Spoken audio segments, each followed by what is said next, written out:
Hey guys, it is Mike with Come the Night. Welcome back to another episode of Song Suggestion Friday. This is the show where you guys put your suggestions of songs you'd like me to listen to and get some feedback on in the comments below. This is also a music share. I want to put more emphasis on that. This is an awesome opportunity for all of us to explore new music that we've never listened to before and to share it with each other in the comments section.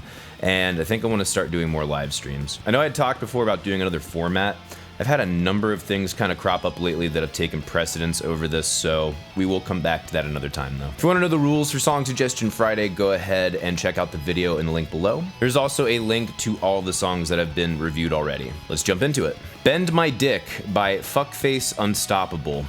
This is hilarious. This guy makes fun of all the hip hop and trap tropes that are happening right now. He even includes some dubstep. These are extremely explicit lyrics. They are freaking hilarious, but again, very explicit. On the technical side, the production's very good. The rapping and flowing on point, especially like he's capturing that attitude and that style of these freaking cock rappers today. I'm really not sure what else to say because it is a parody song. The point of it is the parody. I mean, technically well executed and everything, but man, just it's hilarious. Listen at your own discretion. Total grade for this song, +. Thorn by Blind Guardian. Pretty typical Blind Guardian stuff. I do like the melody of the first verse, but the register is just a little bit too low for his voice. I know his natural peak in his vocal range is much higher, much louder. That first pre-chorus is great, it has a great riff to it and a good counterpoint. This song is basically the usual Blind Guardian epicness.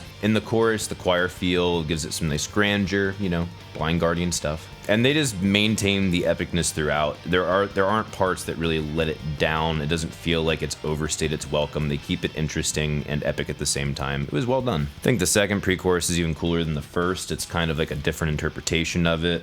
That bridge was pretty freaking awesome. Absolutely love the phrasing going on there with the guitars. This whole song is very classically inspired. This song was badass. I probably won't do any more Blind Guardian just because we've done a lot of it on the show, and I mean, I think we get the point. They kick ass. Total grade for this song, +. Goliath by the Mars Volta. Really crazy intro, and I think that just really is the rest of our song for the most part. Very interesting timbres everywhere, nice bongo touches. I hear echoes of Red Hot Chili Peppers in certain parts of the songs. There's definitely a prog influence on here and like a noise rock type of influence. I will say, great melody and the vocals are good. The first section where we have what I would consider a guitar solo, I think it's just a little too hectic with everything going on. I think the drums need to pull way back at that part. They're a little bit too busy. I'm sure that was the point of it, but you know, I'm just stating my opinion. All in all, it just didn't seem like there was a whole lot of sense to be made of for me. That chorus is kicking. And then at the bridge, they do a meter modulation. That was really cool. I really liked the beginning of the bridge. It was intense, but it was very cogent. And then it just let loose into what the hell was going on. That second guitar solo was trash for me. I did not like it. Sorry. Props to the drummer, he can definitely play. Again, I think he needs to lay it back at a couple places. For me, there were some cool moments and some what the hell is going on moments, but total grade for this song, =. Novacaine by 10 Years. I have never heard a bass tone like that before. I'd say the riff is pretty cool. The melody throughout is really good, very catchy, well constructed for the lyrics. Excellent use of repetition. The drums kind of go unnoticed throughout this song, but it's not really an issue because the spotlight is really on the vocals and they do a good job of keeping your attention there and not making you bored. This is kind of like bro rock mixed with a surreal style vocal. Great production on this, super clear, super loud, very tight. The chorus in this song is excellent too. I think that this song has really good accessibility, and if on a different age this would have been radio easy. I mean, even today, if there was a certain amount of openness from the industry, this could definitely make radio. Well written, well executed.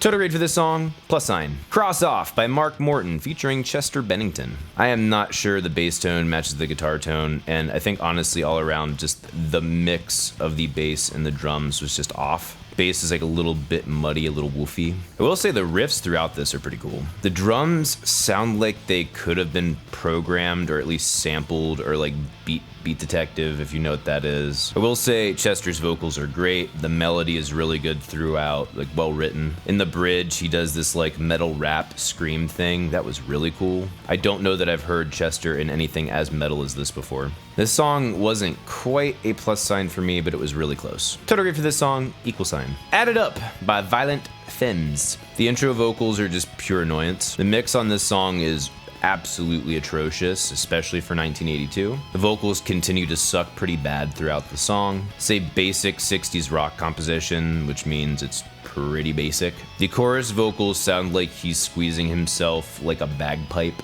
In other words, it sounds awful. Redeemable qualities, I guess you could say it's raw. I guess you could say they played in time with each other most of the time. I suppose there are people who could find this like fun and rebellious. I find it immature and not well thought out. So to rate for this song, minus sign. Nothing to Say, Angra. Cool Latin beat, then we have this hap step upward movement, James Bond style. Very crunchy mix, almost too much, but not too much. At 38 seconds, we come in with our first riff, and it's badass as hell. The vocals are good, but they are definitely not my choice. They mixed a little bit too much verb on his vocals, and I think that kind of separated it from the rest of the mix. It also feels like more space could have been filled here. After listening a little bit longer, I think it was the guitar tone. The chorus was good, though it wasn't quite as fulfilling as I was hoping for given this great buildup. I'd say the melodies are actually good on this. I think the delivery of his voice is pulling me out more than the actual composition itself. Drums are pretty standard power metal. Both guitar solos are really cool. Again, with some small changes, I would give this a plus sign.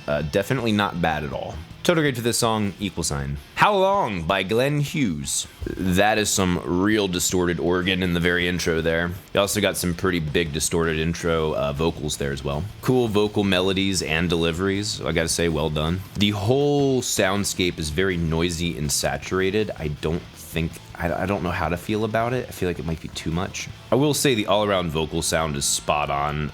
Like recording, mixing, delivery, he killed it. Some cool chord colors, you don't notice that much, but it adds just like a tinge of darkness. Basically, our whole feel here is kind of like a blues rock with just a hint of darkness in it. It's really well done, I gotta say. All around, I'd say it's relatively standard rock stuff. It's just really well written. Great bass part. I know Glenn Hughes is a bass player. If I had to really give a strong critique, I'd say maybe it just goes on a little bit long. It's not even that I minded, because I kind of just got lost in it. It was like, oh yeah, we're still going. But at the same point, if you're trying to come from the perspective of what are you trying to tell me, how do you do that as succinctly as possible, then really you could have chopped off a minute. The guitar solo fit well, wild in the right way for this song. Total grade for this song, equal sign. Snow Brigade by Mew. Really weird intro. It's like shitty 8-bit. That's not supposed to be an insult, that's just the best way I could describe it. Mix is a little 4K heavy on what I think is a guitar, and it's not that, like, I get what they were going for tonally, I just think it was a little bit too present, a little bit cutting too much through the mix. Honestly, there was some really weird mixing and tonal choices all over this song. It kind of feels like a rock electronic fusion with like hints of Muse and just really weird influences all around.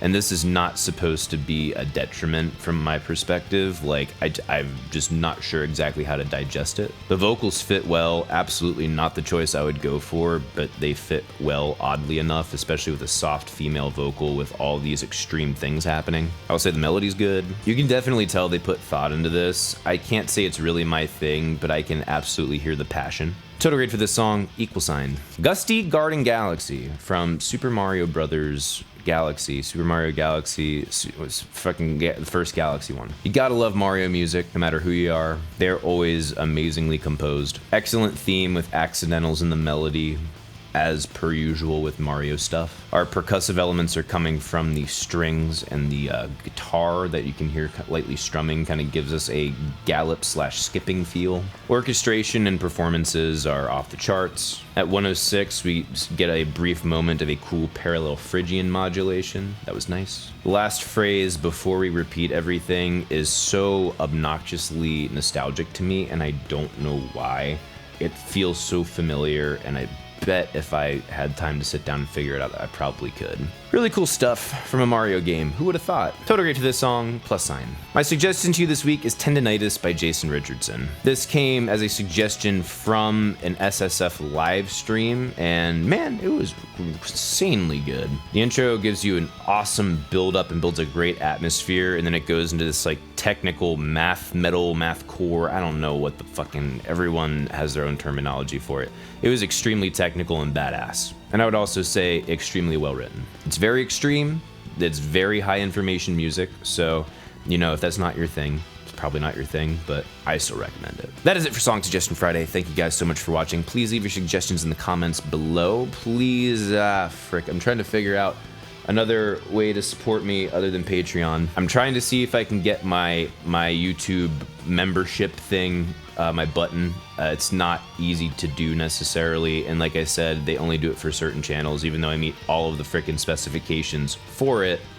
They haven't given it to me yet, and I don't know why, so I'm trying to get that figured out. Either way, follow me on Facebook, Instagram, and Twitter at Become the Night. Thank you guys so much for watching. See you in the next video. Rock on!